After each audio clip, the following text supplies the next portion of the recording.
Hi, my name is Gary Phillips. I'm a crime and mystery writer as well as an editor. One of my current books is this little volume right here called Politics Noir, Dark Tales from the Corridors of Power. It has 13 different short stories, and including one from myself, about the world, set in the world of politics, all about corruption and avarice and greed and lust and all the lovely fun things that we know go on in the world of politics behind closed doors in those so-called smoke-filled rooms or in those rarefied atmospheres. So I'm just going to read you a little bit from the introduction from the book. I hope that this will intrigue you to some degree, and maybe go out and buy the damn thing. Here we go. Lust, greed, arrogance, power. Congressman Randy Duke Cunningham kept a price list for speech bribes for specific favors. President Richard Nixon authorized a burglary of his rivals. Waterboarding isn't torture to many in the Bush administration. Former Prime Minister Margaret Thatcher was linked to suspect golf and theater junkets for American GOPers. Senator Gary Hart, after daring reporters to follow me around, I don't care, you'll be bored, was caught with Donna Rice, not his wife, sitting on his lap on a dock where his boat, Monkey Business, was secured. Straight out of Compton, Mayor Omar Bradley retained a traveling chef because he was worried about being poisoned. Vice President Dick Cheney accidentally shotgunned a hunting partner in the face. Secretary of State Condoleezza Rice shopped for shoes while New Orleans flooded. And President Bill Clinton was impeached for lying about getting a Hummer in the Oval Office.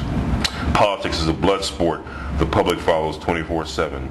Drop in on a blog, tune in to AM radio dials, any number of blowhards, or channel surf through the myriad programs on your TV, and you'll inevitably find the punditry pontificating about the latest foible of one of our elected officials, and the spin they spin to explain such behavior. We can't help but be fascinated with the men and women involved. There's too often surreal pursuit. Recently, some eggheads wired a group of potential swing voters under a functional magnetized residence imaging scanner, asking them to answer various questions about their political proclivities and monitoring their brain activity. Part of this experiment tracked which presidential candidate evoked empathy, positive feelings, anxiety, or disgust. A further step in the refinement of imaging and messaging, as future campaign hacks will no doubt study these readouts, galvanic responses, and the like to tailor-make their candidates to meet all your expectations. Given all that, it seemed time that was right for this anthology, Politics Noir, when I asked the talented crew of storytellers in this book to contribute original short stories. I didn't have to explain the theme once I told them the title. We all have jaundiced views on the character and nature of politics.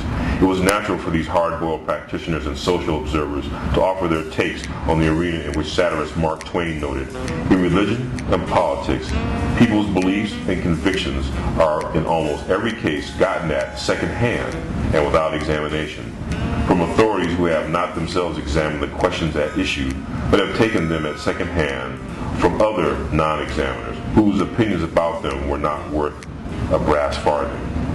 Well, what you'll find in the following pages is an assortment of dark, funny, cynical, twisted, and punch-to-the-gut tales that you'll find thought-provoking, but, most importantly, entertaining. I do think once you've started to read these stories, you'll give them more than a brass farthing about this collection, lovingly entitled Politics Noir. I remain your editor. Thank you.